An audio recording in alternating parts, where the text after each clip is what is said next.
Very good afternoon, students. Myself, Rahul sir. Today we are going to learn about exclamatory sentences. This is the third part of the particular topic sentence. So, in this video, we will complete this topic according to sense. Sentences are 5 types, and this is the last one. So, let's write the definition of an exclamatory sentence. What is the definition of an exclamatory sentence? The words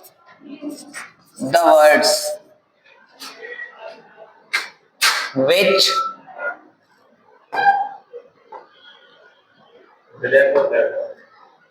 the words which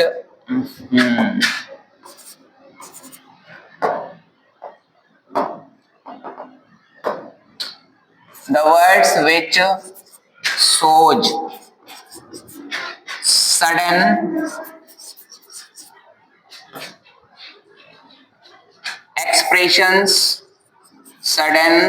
expressions of happiness,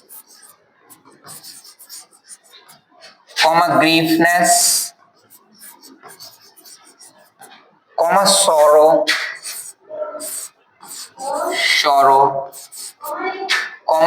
wonder, surprise, amusement,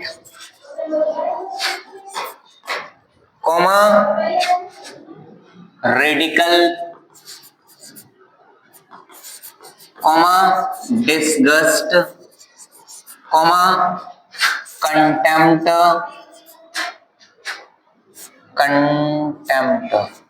etc. are formed its structure structural formation.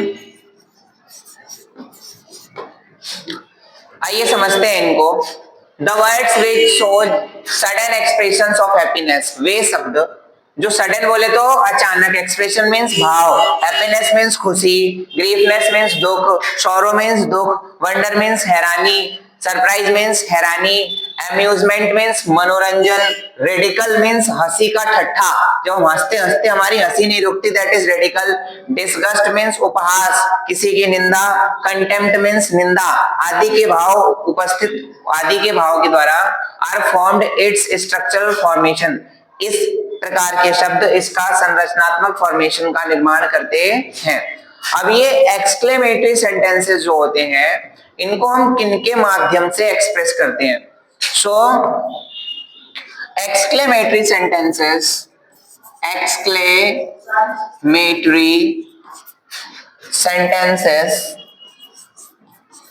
are expressed by what? Number A, simple interjections.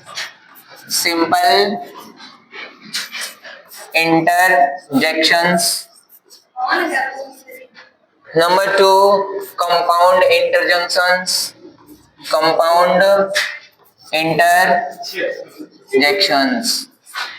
Number 3, only with the help of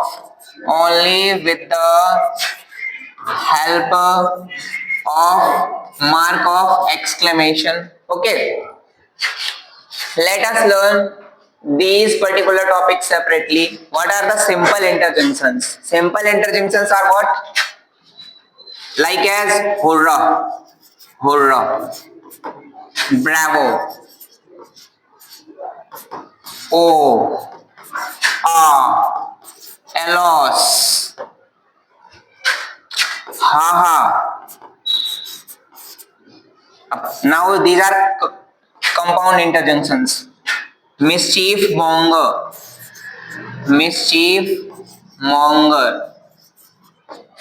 comma, tut,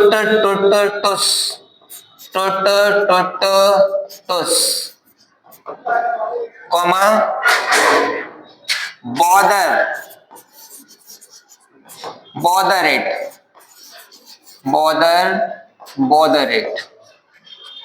comma, applause, etc. सो देखिए ये interjections होते हैं जिन्हें हम क्या कहते हैं, इनका एक्सप्रेशन आता है अचानक से किसी भी चीज में, चाहे खुशी हो, चाहे दुखी हो, चाहे अचंभा हो। जैसे हम कोई मैच जीत जाते हैं, हम India suppose that world cup जीत गई, तो हम क्या बोलेंगे, hurrah we have won the world cup. तो हुर्रा किसको शो करता है, हैप्पीनेस को। फिर ब्रेवो, किसी को हम शाबाशी देते हैं, बोलते हैं bravo you have done a great job, तुमने बहुत अच्छा काम किया। अब ये ओ एलोस और ये किसके लिए होते हैं, दुख के लिए। सपोज दैट हमारा कोई रिलेटिव निपट जाए या उसकी डेथ हो जाए तो हम क्या कहेंगे, एलॉस ही डाइड। क्या कहेंगे, एलॉस ही डाइड, अरे वो मर गया। ये हमारा अचानक एक्सप्रेशन आएगा। अब हा वाला एक्सप्रेशन देखो कैसे आएगा। जैसे दो फ्रेंड्स बैठे हुए हैं, ठीक है, एक ये है और एक ये है, ठीक है। एक का नाम है मनीराम,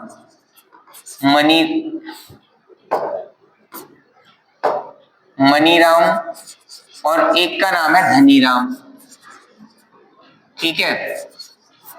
अब ये दोनों बैठे हुए हैं, आपस में क्या कर रहे हैं, कन्वर्सेशन कर रहे हैं। कभी कभी हम आपस में बैठे होते हैं और एक दूसरे की पीठ थपथपा के क्या बोलते हैं, मस्त जोक मारा। वो जो मस्त जोक मारा ना, तो उसको कैसे कहते हैं, हाँ हाँ हाँ हाँ, it was a nice joke। अब देखिए ये टुट टुट टुस का प्रयोग कैसे करते हैं, देखिए टुट टुट टुस। I cannot prevent my humorous emotions right now। ये पूरा सेंटेंस है, मैं आपको एक एग्जांपल से समझाता हूँ। ये टुस का प्रयोग कब करते हैं, जब हमको ऐसा है कि हंसी आ रही है और हमारी हंसी रुक नहीं रही है और वहां पे हंसना नहीं है। सपोज दैट हम किसी के फ्यूनरल प्रोसेशन में गए। फ्यूनरल प्रोसेशन क्या होता है, किसी की डेथ हो गई है। अब डेथ पे क्या है, वहां पे सब लोग अब मातम मना रहे हैं और क्या होता है, वहां पे एक टकला व्यक्ति बैठा होता है, ठीक है। अब क्या होता है, वहां से कोई कौवा वगैरह निकलता है और कौवा वगैरह अपनी जो मोशन है उसके क्या करता है, सिर पे कर देता है, ठीक है, अचानक से करता है कौवा वगैरह। अब क्या होगा उस सिचुएशन में, हमारी हंसी, हमको हंसी रुकेगी भी नहीं और हंसी आएगी भी। क्यों, क्योंकि भाई कौवे ने उसके चांद पे, सर पे कुछ ना कुछ कर दिया है मटेरियल, तो उससे हमारी हंसी तो वहां पे रुकेगी नहीं। तो उस स्थिति में क्या करेंगे, हम हंसी को रोकने की कोशिश करेंगे और रोकने की कोशिश करेंगे और हमारी हंसी बाहर निकलेगी।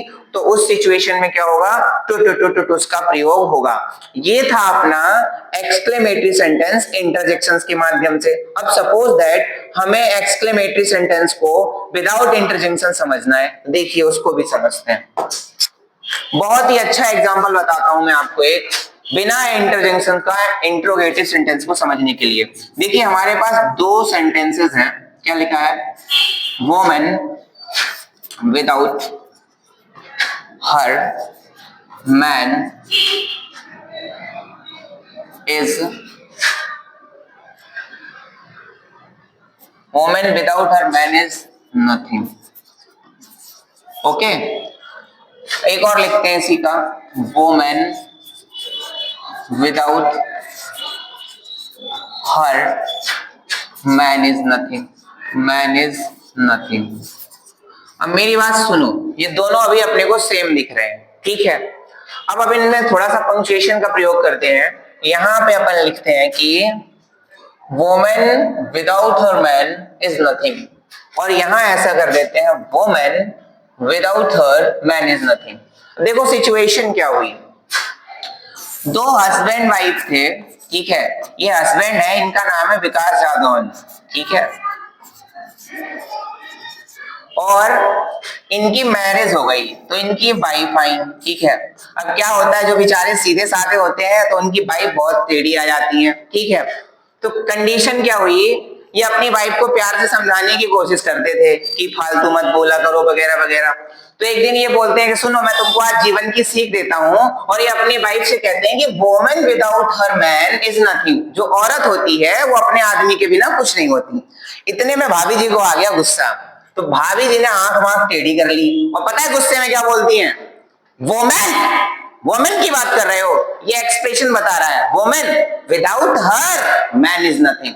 सेंटेंस सेम थे, हमने केवल मार्क ऑफ एक्सक्लेमेशन का प्रयोग किया और पूरा का पूरा एक्सप्रेशन बदल गया। तो ये क्या होते हैं? अपने सडन एक्सप्रेशंस को दर्शाते हैं। ये पूरा था हमारा एक्सक्लेमेटरी सेंटेंसेस के बारे में। इसका स्क्रीनशॉट ले लीजिए। अगर फिर भी आपको कोई डाउट लगता है एक्सक्लेमेटरी सेंटेंसेस के बारे में तो हमें कमेंट सेक्शन में आप पूछ सकते हैं। हम सभी का रिप्लाई देने की पूरी से पूरी कोशिश करेंगे। Thank you, very good evening.